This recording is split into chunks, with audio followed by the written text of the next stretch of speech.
Many Jews today feel the need for a Jewish renaissance. People are searching for a more vital and authentic mode of Jewish expression, and more than ever we need to shift not only physically but spiritually out of exile mode. This is Torah Nation TV from Jerusalem, and we are speaking with the head of Machon Shilo, Rabbi David Bar-Hayim. Shalom, Rabbi Bar-Hayim. Shalom. When should one make the bracha LeShev BaSukah, and how frequently should one make this bracha? The question when one is to say the bracha LeShev BaSukah is an important one and has been discussed at great length starting from the time of Hazal. And the first question that needs to be answered is, do we say the bracha all days, every day of Sukkot, or only the first day of Sukkot? This also is a mahloket, a discussion amongst the Chachamim. In the Tosefta, in Masechet Berachot, Perek Teth, we find as follows: Ha'oseh sukkah la'asmo omer baruch she'ehyanu, etc. When one builds a sukkah for oneself, one says the bracha she'ehyanu. When one enters it to perform the mitzvah of dwelling in the sukkah, starting on the first night of Sukkot, nichnas LeShev ba, when one enters it, one says Baruch Asher Kiddushanu b'mitzvoto v'siwanu LeShev BaSukah. Then one says the bracha LeShev BaSukah. The Tosefta continues and says, Mishe berech aleha yom rishon. Once one has said the bracha on that first day, shuv eno sarich levarech. One is not required to make the bracha any further. In other words, one bracha is sufficient for the entire Hag. According to that, it is clear that there is not much more to be said about this question. In other words, one says the bracha on the first night when one begins the mitzvah of living in the sukkah, at the time, usually said at the time when one makes kiddush, but it can be done before kiddush as well, when one enters the sukkah. Usually it's done together with the kiddush, and according to the Tosefta that we just read, that is all that you need to say. That is the only time you say this bracha for the entire Hag. And this is also the opinion of the Talmud Yerushalmi, as it appears in the first chapter, Perek Aleph Halacha Bet of the Talmud Yerushalmi Masechet Sukkah. It also appears in Masechet Berachot Perek Teth. That is the view of the Talmud Yerushalmi and the Tosefta. And this view is also quoted in the Talmud Bavli, on the end of Daf Mem He Amud Bet, and following the rest of the discussion continues on to Mem Waw Amud Aleph in the Talmud Bavli Masechet Sukkah. And there we find two views. This view that we just mentioned, that one bracha is sufficient for the entire Chag, for all 7 days. And the other view is that one says the bracha every day, and in fact many times on the same day. Every time one leaves the sukkah and enters the sukkah, one is supposed to say the bracha. And I will quote briefly from that sugya. In the Talmud Bavli, Masechet Sukkah Mem He Amud Bet, the Gemara begins by quoting the view of Shemuel, who says, Lulav Shiv'ah Sukkah Yom Echad. That is to say that according to Shemuel, you make the bracha on the Lulav all 7 days of the Chag, even though only the first day is Minat Torah. Whereas for the Sukkah, you make the bracha only on the first day of the Chag, which is exactly what we saw in the Tosefta. And as we mentioned, this is the view of the Talmud Yerushalmi. Then the Bavli goes on to quote Rabbi Yohanan, who says the opposite, Sukkah Shiv'ah and Lulav Yom Echad. The other way around. On the Sukkah, you say the bracha all days. And on the Lulav, you only say the first day, because only that first day is Minat Torah, and the rest is a Zecher Mikdash Midrabanan, only to commemorate what was done in the Mikdash, in the temple.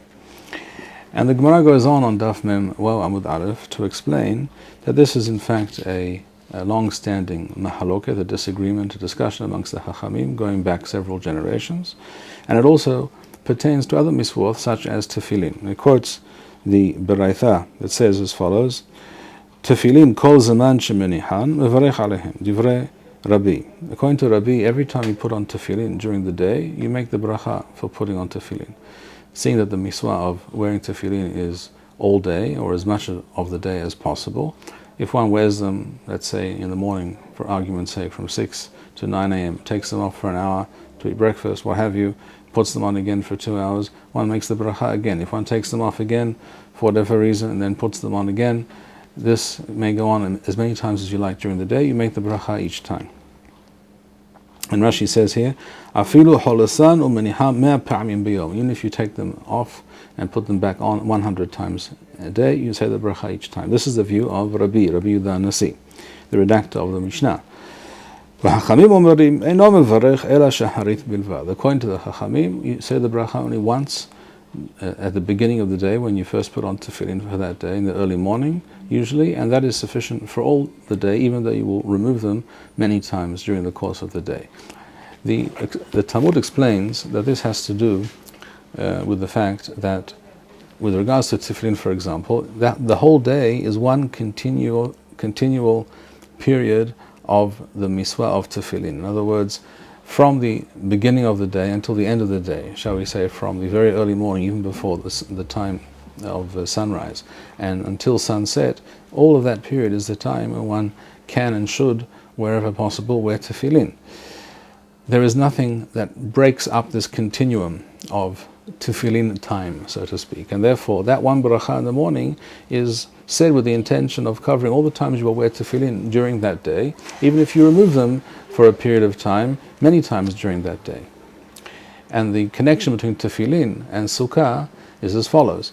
The mitzvah of sukkah is also a continuous mitzvah for the first day, for example, and then the following night, and the second day, and the following night, and so on, until the end of the seventh day. Because unlike tefillin, where the night is not part of the mitzvah of tefillin, where we do not perform the mitzvah of tefillin during the night, so that night comes and is mafsik, it breaks the kiyum, the performance of that mitzvah, and therefore the next morning you need to make the bracha again. In the case of sukkah, the mitzvah is to dwell in the sukkah for 7 days continuously. That doesn't mean you can't leave the sukkah. Of course you may leave your sukkah, just as when one lives in one's home, one is not in a prison, one leaves one's home for all kinds of reasons, to go to the bank, to go shopping, to go to the doctor, to visit a friend, whatever the case may be, to go to work. One lives in one's home, and that is a fixed and permanent reality, but that does not mean that one is not allowed to leave that home. In the same way, one lives in one's sukkah for 7 days, which is like one's home for those 7 days, but one, of course, will leave the sukkah for all kinds of reasons. And that's part of the mitzvah. That is part and parcel of how one performs this mitzvah for 7 days and nights. And therefore there is no hefsek, there is nothing to break up this mitzvah, and therefore one bracha at the beginning of the Chag, the first night, will cover all of the kiyum of the mitzvah that will now follow for the next 7 days and nights. That is the view of the Chachamim, that one bracha is sufficient for the entire Chag of Sukkot, and as it is sufficient for the entire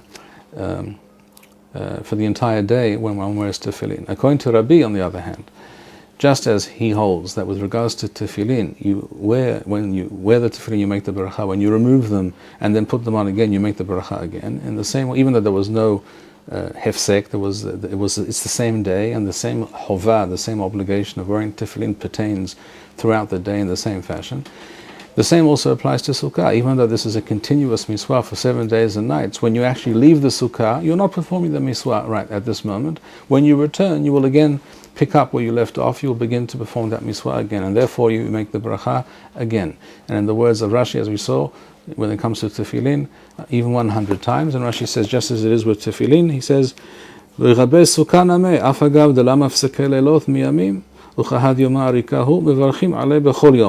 even though it's one long day, the nights and the days of Sukkot, nevertheless, every time you leave, it's like taking off your tefillin. Every time you leave the sukkah, you're now not performing the mitzvah. When you return, you are. So you make the bracha as many times as is necessary. Rav Saadia Gaon writes the same thing based on this view of Rabbi in the Talmud Bavli, that you make the bracha as many times as required whenever you enter the sukkah, even 50 times a day. So writes Rav Saadia Gaon. And the Talmud Bavli, in fact, is posek halacha. The halachic conclusion of the Talmud Bavli is like Rabbi Yehuda Nasi. The one makes the bracha for tefillin every time one puts them on during the day. And with regards to sukkah, one makes the bracha for sukkah every time one enters the sukkah. As opposed to the Tosefta and the Talmud Yerushalmi, which hold, as we saw, like Shmuel holds in the Talmud Bavli, that one makes the bracha once for the entire Chag. As for the question of what is the common practice, everyone knows that the common practice, usually when it comes to such a discussion between the two Talmudim, is like the Talmud Bavli. But I also believe it's entirely possible for a person to choose to act in accordance with the Talmud Yerushalmi, with the Tosefta, as we see in the case of the bracha when removing tefillin, which according to the Yerushalmi is to be said, but according to the Bavli is not to be said. Rabbi Gaon writes that if a person wishes to make that bracha when removing tefillin, he may do so, even though this is not the view of the Talmud Bavli. So we see when it comes to such matters, one may opt to do so if one chooses. That is what the Talmudim have to say on this matter, and therefore it is clear that one should make the bracha according to the Talmud Bavli every time one enters the sukkah, and according to the Talmud Yerushalmi, one says the bracha once, and that covers the entire chag. But the matter is not quite as simple as that, or really we can't leave the matter at that point, because there is something else that needs to be said. The Tur in Siman Tov Resh Lamed Tef Hilchot Sukkah writes as follows, based on what we just saw in the Talmud: Mevarchim ala Sukkah b'chol pa'am ufa'am shenichnas ba. Every time you enter the Sukkah, you make the bracha. This is, as we said, according to the conclusion of the Talmud Bavli. This is also what Rambam writes explicitly in Hilchot Sukkah Perek Shishi Halacha Yud Bet. He writes, Kol zeman sheikanes LeShev BaSukah Kol Shiva. Every time one enters the Sukkah throughout the Chag, Mevarech Kodem sheyeshev, before you sit down or lie down, Asher Kiddushan Miswatho Usiwan LeShev BaSukah. However, the Torah goes on to say, he adds, Wa'afilu hanichnas b'sukat havero, even when one enters the Sukkah of one's friend, Levakaro, when one goes to visit him during the Chag, Sarich levarech b'chol pa'am ufam, one has to make the bracha every time. So when you enter your friend's Sukkah, not just your own Sukkah, you also make the bracha. You didn't come there to eat, you didn't come there to sleep, you came to have a chat, to have a cup of coffee, maybe to learn with him. You make the bracha when you enter his sukkah. Sha'af al pi shiberech aleh b'yom harishon, hozrim uvarchim aleha kach. Even though you made the bracha the first day, you make the bracha every day, as many times as required. And he says, kach katavu ha-geonim. This is the view of the geonim, the heads of the great Torah academies, yeshivot in Bavel in ancient times. Shesarich levarech b'chol pa'am ufam. Every time you enter, you must make the bracha. Then he goes on to say, Rabbeinu Tam, however, Rabbeinu Tam, Piresh, Kewan she'ikar kiviyut she'adam oseh b'toch ha-sukkah, seeing that the main activity, the main time allotted for being in the sukkah, the main time spent in the sukkah, is when one eats. Hi achila, mevarech al achila ufoter kol ha-devarim afilu hashena. What one should in fact do is make the bracha on eating in the sukkah, and this covers all other activities that one does in the sukkah until the next time that one eats in the sukkah. This view of Rabbeinu Tam, which is quoted by many Rishonim, is actually very surprising, because it is not in keeping, it is not in line with what we find in the Mishnah or in the Talmud, where no mention is made of the bracha have anything specifically to do with eating more than any other activity. In fact, it's quite plain from the Talmud, as we just saw also in the Geonim, quoted by the Torah, that even when one goes to visit a friend, or if one wishes to sit in one's sukkah and daydream, one says the bracha. It doesn't make a difference what you're doing in the sukkah. Just by being there, you are performing the miswah. So why did Rabbeinu Tam say this? We find, for example, just to explain that this position is definitely something which requires explanation. The Mishnah in Masechet Sukkah, Perek Sheni, in the Talmud Bavli, Daf Kaf He Amud Aleph, states, Ochalim v'shotim aray hutz lasukkah. One may eat and drink small amounts, that is to say, not a full meal, not a standard regular meal that one intends to rely on for the rest of the day, but a snack one may have outside of the sukkah.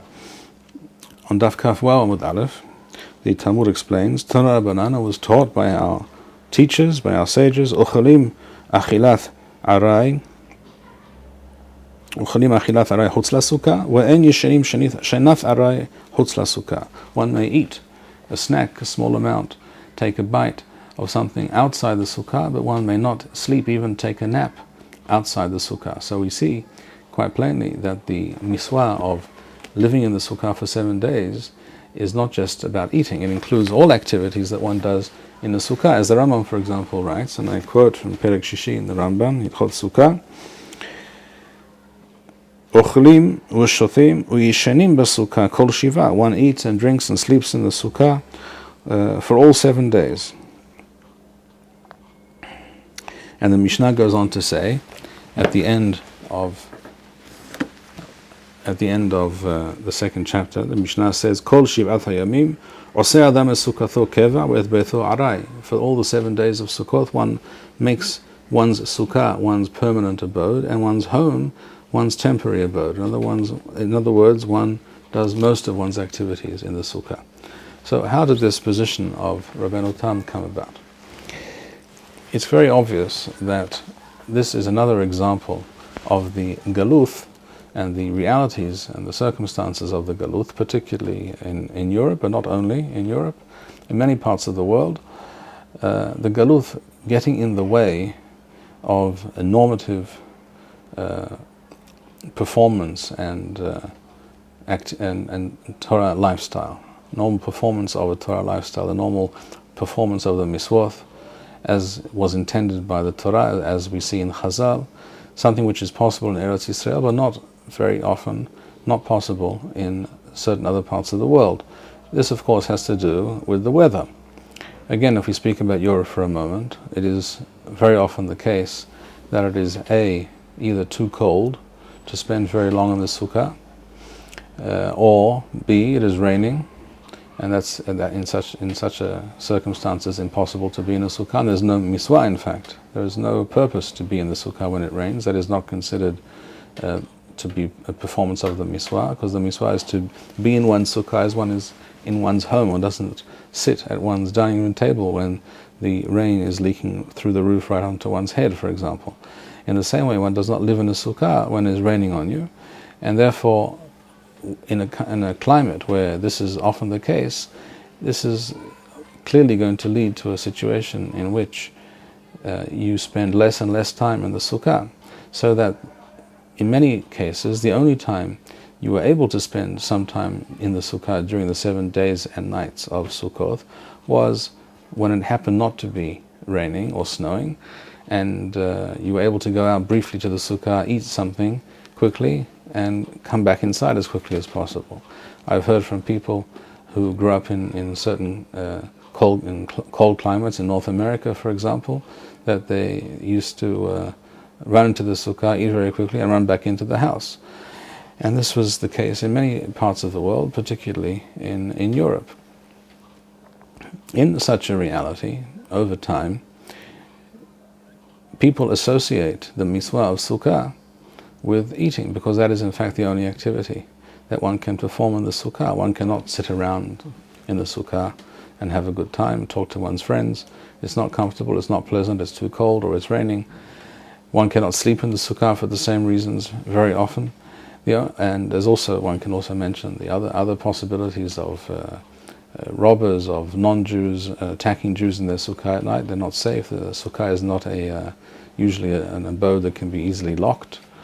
You cannot really protect yourself. That was also sometimes a reason for Jews not to sleep in the sukkah, even if the weather wasn't so overwhelming a factor. In practice, therefore, it became the norm. The reality simply was that a Jew would normally find himself only eating in a sukkah. In such a reality, the concept of the bracha, LeShev BaSukah, being connected to eating becomes second nature, essentially, even though this is clearly not what the Chachamim had in mind. So this is another clear example, another vestige of the galuth encroaching on normative Torah practice. And in fact, there are not many examples in the Torah which better illustrate the fact that the Torah in Chutz La'aretz, outside Eretz Yisrael, the different facts on the ground, the different realities of galuth, impinging upon the mitzvah, the proper kiyum of the mitzvah of sukkah. There are very few examples that are quite as blatant and as obvious as this mitzvah of sukkah. Baruch Hashem, today, at least in Eretz Yisrael and certain other countries, where the weather is such that it permits living in the sukkah all or much of the time of the 7 days and nights of Sukkot, one is required to be in the sukkah as much as possible, to eat, sleep, drink, study, learn, talk, entertain in the sukkah, as long as this is feasible, as long as one is not mista'ir. Mista'ir means if one finds it very unpleasant and impossible to live in this fashion without without great suffering or discomfort. If one tries to sleep in the sukkah and it's so cold that one can't fall asleep, or one feels very uncomfortable in such a situation, then one is allowed to go and sleep inside. But where this is not the case, there is no reason to do so. And the bracha for the sukkah should be said just as much for sleeping in the sukkah when entering the sukkah, if one is behaving in accordance with the Talmud Bavli, as much as for entering the sukkah in order to eat there, or to drink a cup of coffee, or to speak to one's friend. So, in summary, the bracha LeShev BaSukah, according to one view in Chazal, the Tosefta, the Talmud Yerushalmi, and Shmuel and others mentioned in the Talmud Bavli, one view is that the bracha is to be said once for the entire Chag, and in which case there is very little that needs to be explained or to be said beyond that point. According to the Talmud Bavli, the conclusion of the Talmud Bavli is that one says the bracha every time one enters the sukkah, and this means every time one enters for whatever purpose. At any time, day or night, one is to say that bracha because the very fact of being in a sukkah is the miswah, is the performance of this miswah, which is a very unique and a special and beautiful miswah, which we should do our utmost to perform in the most correct and the most proper and the most natural way. As for my own personal practice, my preference for some years now has been to say the bracha on the first night of Sukkot, together with the Kiddush, and that is the only time I say the bracha for the entire Chag. This covers all the activities of dwelling, being, sleeping, eating, studying, speaking, etc. in the Sukkah for all 7 days and 7 nights of the Chag. This is in accordance with the Tosefta and the Talmud Yerushalmi, and as I explained, I believe that even though this is not the normal practice, not the generally accepted halachic stance, it is not asur for anyone to choose to do so. As I mentioned in the case of the bracha for removing tefillin, the bracha shekiddushanu etc. lishmor hukah, where Rabbi Gaon says that if one wishes to say this bracha, even though the Talmud Bavli was not of this view, one may do so, and this is also what I believe is true with regards to this issue of LeShev BaSukah. Thank you, Rabbi Bar-Hayim. We would like to encourage our viewers to share these videos with friends and send in your responses. We would also like to suggest the following opportunity to our viewers. If you identify with Rabbi Bar-Hayim's message and would like to sponsor or dedicate a video interview with the Rabbi in honor or memory of a loved one, if you would like to obtain Birkon Nusach Eretz Yisrael or invite the Rabbi for a speaking engagement, please email us at office@machonshilo.org.